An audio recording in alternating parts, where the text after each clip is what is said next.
আসসালামু আলাইকুম ভিউয়ার্স, কেমন আছেন সবাই? আজকে আমি তৈরি করে ফেলবো সুজির হালুয়া। যেহেতু সামনে রমজান, একটু মিষ্টি আইটেম থাকলে ভালো হয়, তাই আমি আগে থেকে আপনাদের সাথে একটু শেয়ার করে রাখছি। আমি জানি এটা সবাই পারেন, তবুও আমি যেভাবে করি সেভাবে একটু শেয়ার করলাম আপনাদের সাথে। প্রথমে একটা ফ্রাই প্যানে 4 চামচ ঘি দিয়ে দিলাম। সুজির হালুয়াটা সাধারণত অনেকে পছন্দ করে না, কিন্তু এভাবে করে একটু দেখবেন, খুব ভালো লাগবে খেতে। আমি ঘিয়ের মধ্যে একটু কিশমিশ ভেজে নেব, দিয়ে দিচ্ছি কিশমিশ। কিশমিশটা ঘিয়ে একটু ভেজে নিলে অনেক সুন্দর একটা স্মেল আসে, পরবর্তীতে সেটা খেতে খুব ভালো লাগে। হালকা একটু ভেজে নিয়ে উঠিয়ে নেব। দিয়ে দিচ্ছি আমি এখানে পুষ্টি সুজি নিয়েছি 500 গ্রাম।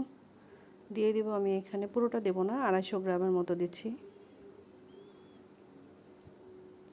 সুজিটা গিয়ে একটু ভেজে নেব প্রথমে।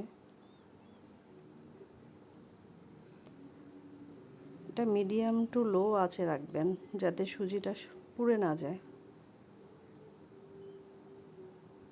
এরকম হালকা ভাজা ভাজা হয়ে আসলে এখানে সবাই লিকুইড দুধটা আগে দেয়, আমি একটু চিনিটা আগে দিচ্ছি। এখানে আমি 1 কাপের পরিমাণ চিনি দিয়ে দিলাম। চিনিটা একটু ক্যারামেল সেন্ট করার চেষ্টা করছি, তাই আমি চিনিটা আগে দিলাম।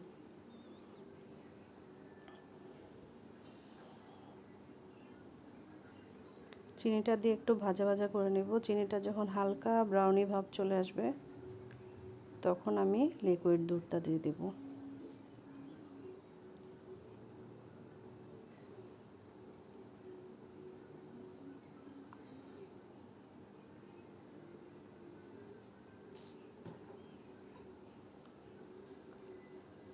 দিয়ে দিচ্ছি এখানে একটু হালকা এলাচ গুঁড়া। মিষ্টি আইটেমে একটু এলাচ গুঁড়া দিলে ভালো লাগে।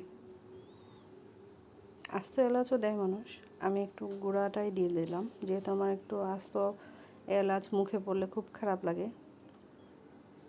তাই আমি গুঁড়া মশলাটা ইউজ করি বেশি সব কিছুতে। এলাচের গুঁড়াটা দিয়ে একটু মিক্স করে নিয়ে দিয়ে দিচ্ছি গুঁড়া দুধ, লিকুইড দুধ দিয়ে দিলাম। এখানে হাফ কেজির মতো লিকুইড দুধ ছিল। লিকুইড দুধটা দিয়ে সুজিটা একটু সিদ্ধ করে নেব। দিয়ে দিলাম আমি লিকুইড দুধ, একটু সিদ্ধ হয়ে আসবে এবং খুব তাড়াতাড়ি ঘন হয়ে যাবে। একটু সিদ্ধ হওয়ার পর দেখেন আমার এটা একটু ঘন হয়ে আসছে। এখন আমি একটু গুঁড়ো দুধ দিয়ে দেব টেস্ট বাড়ানোর জন্য।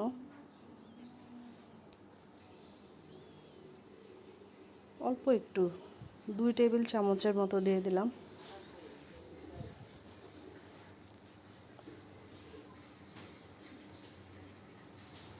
এবার দেখেন, এবার প্যান থেকে উঠে আসার মতো অবস্থা হয়েছে।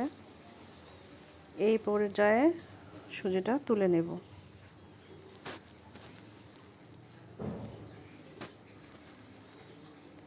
নামিয়ে নিয়ে আমি একটু ডেকোরেশন করে নিলাম। কেমন লাগলো জানাবেন কমেন্টে। আল্লাহ হাফেজ।